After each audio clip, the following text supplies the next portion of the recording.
Hey, what's up, card fighters? Had to change my setup a little bit here with reorganizing my desk, but yeah, let's go ahead and get into it. I did promise you guys the goo on this OMINAGRUZIO deck that I have been working really saucing it in the lab lately to try and like find the best version. And like funnily enough, I thought of this version of OMINAGRUZIO after I went X3 with the deck, where like I lost every round basically until like the fourth round I got like a buy or some shit like that. But yeah, this is my OMINAGRUZIO deck, guys. We're gonna get into it. This is 50 cards. This is post the 54 card format, and I am gonna let you know on like what 4 cards I would take out if you're still interested in the build like pre 54 card format. But let's get into it.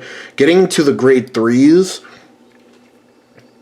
playing 4 copies of OMINAGRUZIO Mask, it's just very crucial that you see, if you're going first, it's crucial that you see at least 2 of it, so that, because you always want a superior ride, just because like that minus 5k to your opponent's shields and turning off their triggers is just very powerful on top of a restanding Vanguard. So even if you're going first, which this deck actually does have a pretty good going first game now, you still want to ride this. So you want to make sure that you have like 1 for the superior ride, and then 2, the second one to be able to persona ride as follow-up for next turn.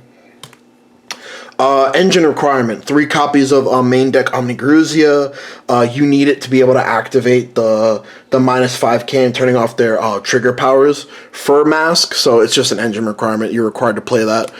Playing only 3 masks of Hydrogum.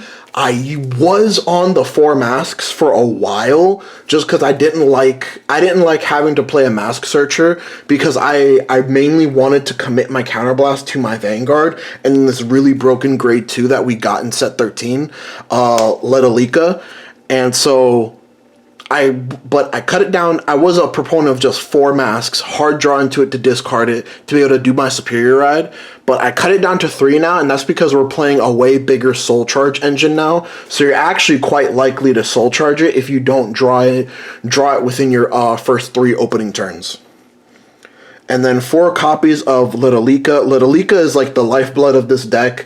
If you're going first or second, she's like 1 copy of her very easily sets up 3 different 3 triggers in the bind zone, just because you're gonna get 1 off of OG OMINAGRUZIO, you're gonna get 1 off of Mask, and then 1 off of her, and she's like a superior caller too, which is very nice.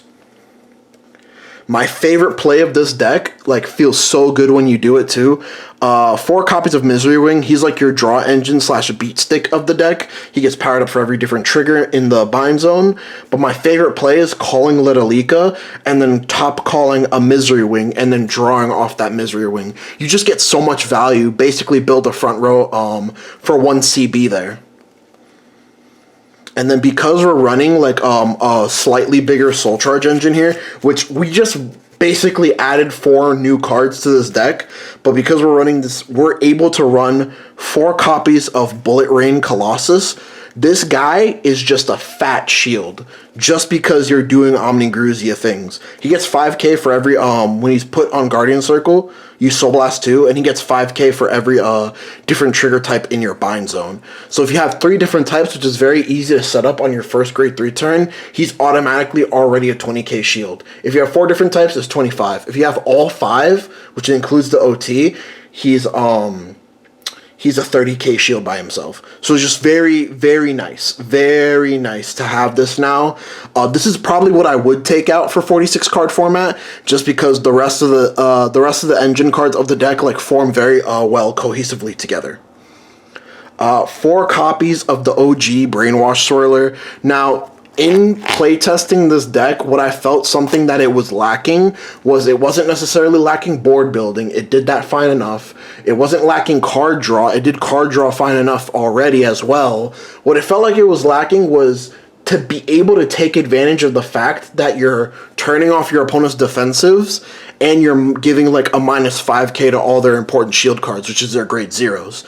So Swirler was basically a no-brainer there, to whereas we just want to pump up Swirlers. More often than not, I call a Swirler off of a Ledalika, and I call it behind the Ledalika to make a stronger column overall. Sometimes I'm able to get enough Soul Charges where we could just put Swirler to the front row and it's its own attacker. But it was something that meshed very well with the OMINAGRUZIO cards because you're already playing 4 Ruin Collectors because he counts as 2 for your Mask's ability to suck a back row into Soul. But on top of that, when you call him to rear guard, you soul charge 1. You may soul charge 1. So when in the old build of the deck, I would basically never use his soul charge ability. But in the new build of the deck, because we're more focused on like resolving brainwash swirlers, like soul charging the mask if possible, if we don't already have it, bullet rains, just to capitalize on that extra soul you're producing. Soul in this deck is so free. Like the only reason you produce soul in this deck is to basically beef up your swirlers, or to basically for your misery wings, for your cannon fires. Soul in this deck is very free. You should never have a problem with soul in this deck. Getting on to the rest of the grade ones, 3 DPGs, really not much to talk about here, and then 1 Blitz Order PG, kind of mandatory for the format right now, just because we do have Jejuled, which is a grade 4 deck in this current format, and there's quite some other decks too that do gain the triple drive ability that this is, it's just better to have it and not need it, to need it and not have it. You were able to get away with not playing this in set 12 format, which I do believe, to this day, which I do believe is still correct. But it's like, you just kind of have to have this now. And then getting on to the triggers, something else that I've changed from my my previous lists was I wasn't playing 8 criticals. I do feel that the 8 critical triggers here are correct, just because you churn through your deck, like just from your searches, from your ride line, just like your searches off of your OMINAGRUZIO, your searches off of Letalika, your draws off of Misery Ring, your soul charges off of Gungan Ram and Rune Collector.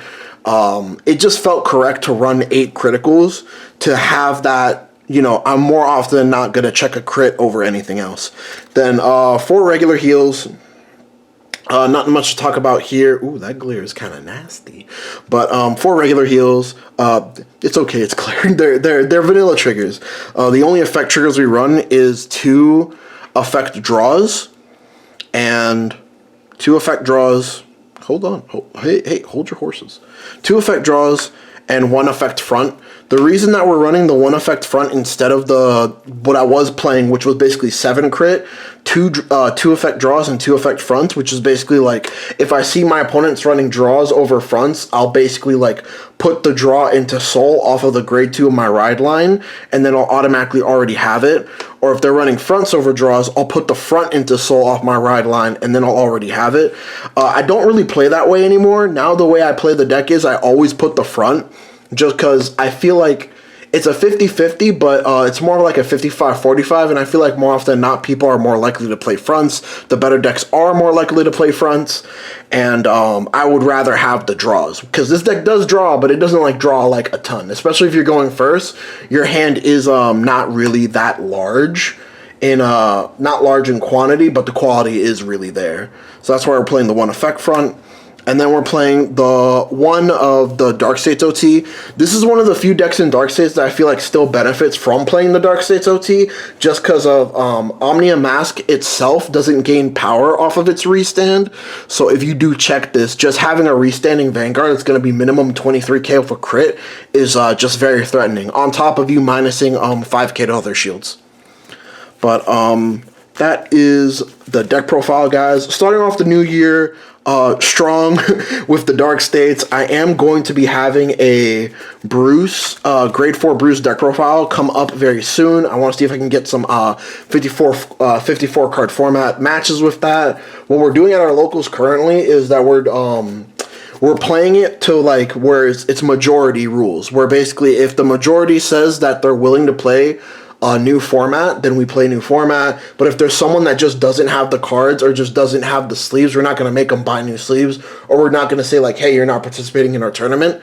So we're playing it by ear, but I will be trying my best to get you guys that 54 card format locals content. But don't forget to like, comment, subscribe, guys. We're very close to that 1K. We are going to be doing a giant giveaway, channel playmat giveaway, which is our channel banner. So go ahead and check that out when you get a chance, to subscribers. So yeah, when we hit that 1K, baby, we're going to be shipping those out. But yeah, later.